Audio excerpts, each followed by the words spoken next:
Got a lot of news I want to get into this hour, but also your calls. If you just joined us, Joe in Texas brought up the point, and we've got it in our news articles. You can pull it up. It's on record that weeks ago he testified, the Attorney General, to Congress.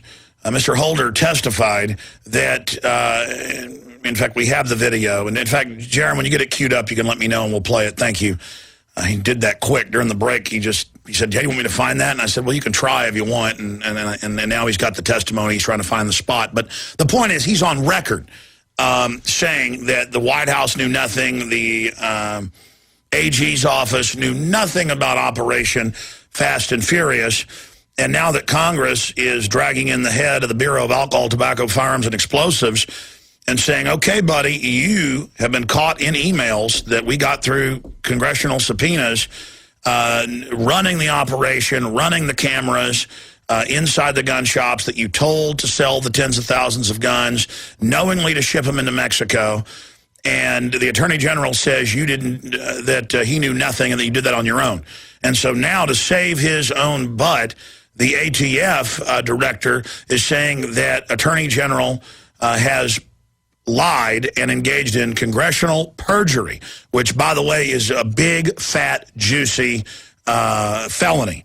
Clinton almost got impeached. Well, he got impeached in the House, but didn't get convicted in the Senate, for lying in similar ways to lower courts, not the Congress. So this is a big deal. Fox News, AP, a few others have it, but it's not getting the attention it should. They have been caught red-handed, and here's Fox News.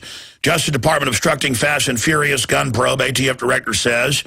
The embattled leader of the Bureau of Alcohol, Tobacco, and Firearms and Explosives said that the Attorney General, his account is deceptive and that he did know what was going on and that he has perjured himself to Congress. Now, that's a big deal when the head of a gigantic federal agency, the Anti-Gun Victim Disarmament Bureau, and the ATF undoubtedly was intimately involved in Oklahoma City bombing. They tested 6 months before blowing up a Ryder truck in the desert. Their people showed up 1 minute after the bombs went off when Terrence Yakey became Cop of the Year. He was driving by, saw the explosion, pulled up. ATF came in and said, we were on the 9th floor. And he said, what? And then Yakey saw them ordering paramedics to patch them up and say that they'd been in the rubble. And Yakey said that isn't true. And they said, shut your mouth. And, of course, killed him later. But tortured him hardcore, too. Good people. And then the emails via lawsuits of the Attorney General when he was Deputy Attorney General under Miss Reno.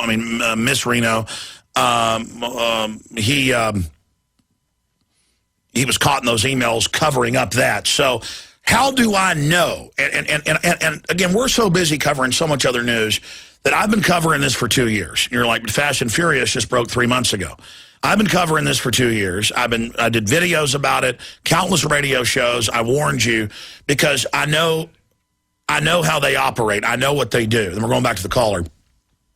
And so there's all these other great researchers out there, and that's what I love because my staff's small. Watson could do this, Kirk could do it, Aaron could do it, the other Watson brother could do it, I could do it, but we're doing a lot of other things, and perhaps we will do it. But there's a lot of other great sites out there that are doing a great job as well, and so I'd like to see them do it. Activist Post or the collapse, the economic collapse. I mean, there's countless great sites out there, or some of our guest writers like Cartolucci. What I'm talking about is on Sunday, or when it was Monday, 4th of July, I put a video out saying all over the news, Time Magazine, you name it, they're saying the Constitution's bad. I've seen so many examples. I don't have time to put them all in this video. This is just a quick video I'm shooting because, when I shoot a video off my iPhone, I can't put documents in it. I guess I could start holding them up or something. But I said, all you other great writers out there, why don't you compile an article? And then one of them did and actually included my video and said, here, Alex, here's 20-something examples of them this weekend saying get rid of the Constitution Bill of Rights. So I'm doing the same thing here right now. If you want to do groundbreaking work on this, we've done it 6 years ago and then again 2 years ago. And we didn't have all the pieces, but we knew it was coming. 6 years ago, and then again 5 years ago and 4 years ago, former DEA agent Vietnam veteran, and he's in prison right now. The ATF set him up and put him in jail on weapons charges for having a few shotguns he sold some people at a gun show, totally legal. Sully Castillo, and he's set to get out of prison soon, hopefully. But he came on and he said, Los Zetas, you're going to hear about them more. They tried to hire me. I live on the Texas border with Mexico. They tried to hire me at the King Ranch, an area by the King Ranch, to train them. They're about to have a major war under when the new Mexican president comes in. They're going to steal the election, and there's going to be a giant war, and Mexico's going to totally implode. That will then pour across the U.S. and be used as a pretext card for the Second Amendment. And I'm like, wow, you know, this is an author, researcher, one of Gary Webb's Pulitzer Prize winners' main sources. And so he's very credible, but still it's pretty wild. And then they shut him up 2 years ago for exposing this and saying that the ATF is shipping guns into Mexico. He's on record on this show saying that. So folks can go pull those interviews up. You can clip them together, put your own report out. I don't have the staff, the crew. There it is. I'm telling you it's there. So we had that much of the investigation, and this credible guy telling us this. Then they set him up and put him in jail over it because they're so angry. And then, right after that, the Attorney General starts coming out and saying guns from the U.S. are causing all the problems in Mexico.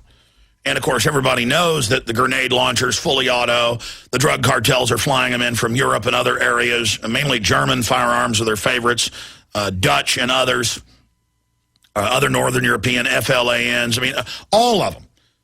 And fully auto and again, rocket-propelled grenades, armored vehicles. You're not buying this at a gun show. You're not buying this at the local sporting goods store. And so I said, well, Selly's right. They're giving press conferences in Arizona and Texas last year and now this year saying that, you know, these guns are evil. We've got to restrict more than one gun being sold at any gun shop in a week. We've got to track everything. We've got, which they're already doing, and we've got to ban all semi-autos, reinstate the assault weapons ban or even more because of it. And I said, well, there you go. Selly's right. Then we learn later the ATF is ordered to help sell them to people. The ATF office involved in this was evidently the Phoenix office. Are there any other ATF offices that you're aware of that may have been involved or engaged in this? Involved in the Project Gunrunner or Operation Fast and Furious, or was it just the Phoenix office? I don't know. Okay.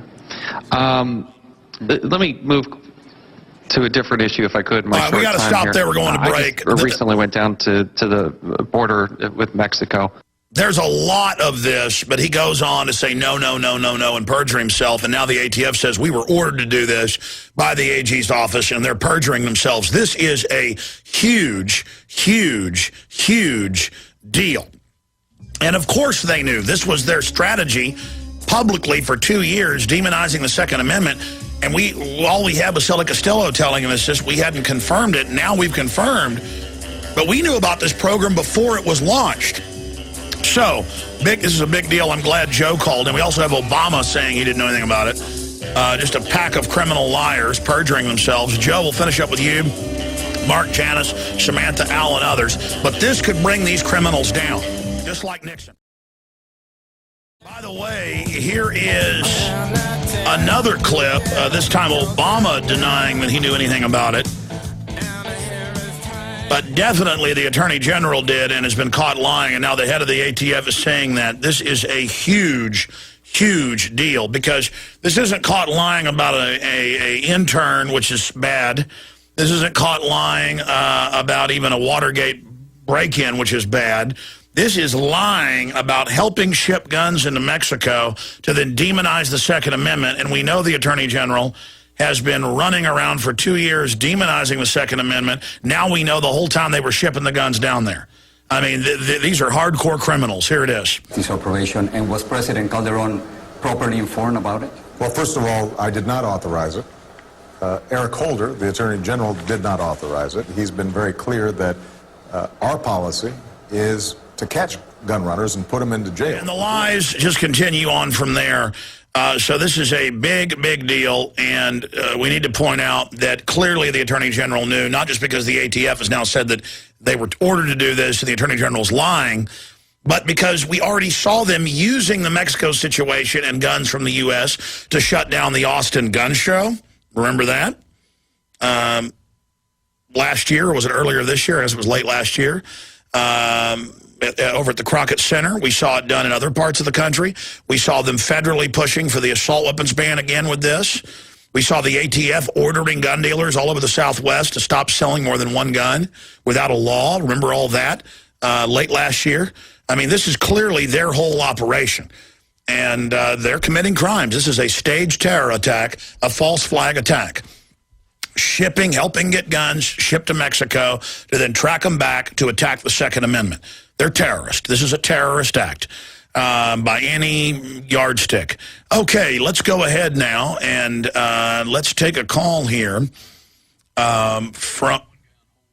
from Joe in Texas, who brought all this up. I'm glad you brought this up. And you made the point for listeners that just tuned in that just watching the Attorney General, I mean, he's looking down. He looks like when my children have raided the cookie jar, which has happened before, and they're lying about who ate 20 cookies, and then they look down and are looking, and I go, don't lie. Okay, I did eat the cookies.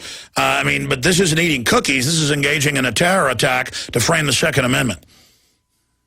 Yeah, and Alex, you know, his statement that he had a lot of other moving parts is also brought up that the FBI had an informant that was helping them with this gun running thing, and I believe, I want to ask you, don't you believe, Alex, there's probably more than one so-called informant with the, I mean, if the FBI is involved, I mean, there's a lot of other... No, we know that there's a bunch of gun shops that are involved, and of course it's going on all over the country. It's going on in Texas, Arizona, New Mexico, and California and Nevada. From the intelligence we had, remember, we had this 5 years ago, 6 years ago. We had this 2 years ago. I mean, but I was being told all this was about to happen, and you're like, okay, but then it actually happened, and then it was so important to them that Sully Castillo might have sold 10 guns a year. He would buy, sell, and trade them as a private dealer, and they raided him, put him in jail for selling a couple of shotguns. And they said, well, you're really a gun dealer. This is a former Marine, retired DEA, and just a guy who's a gun enthusiast and liked to go to gun shows to sell his book that's now out of print, Powder Burns. And so while he was at it, he'd sell guns sometimes. I went to the gun show once with him. He didn't even have guns. That time he was just selling books and magazines. But this is just a hobbyist who liked to go to the gun show and talk to folks like other veterans. And he is in federal prison right now, and it was all a setup and the state police were waiting for him on the highway and pulled him over. And I mean, just because he had all of this. He had all of this information. Wow, we need to pray for him while he's in prison. Anything else, my friend? No, sir. I appreciate you, Alex, and I'm praying for him also, brother. All right, thank you. We'll be right back, ladies and gentlemen, on the other side of this quick break with Mark, Janice, Samantha, Al, and others. We're simulcasting, of course, the radio show right now at prisonplanet.tv as well, and archive the video of the radio show, as well as a higher quality commercial-free podcast at prisonplanet.tv. We'll be right back.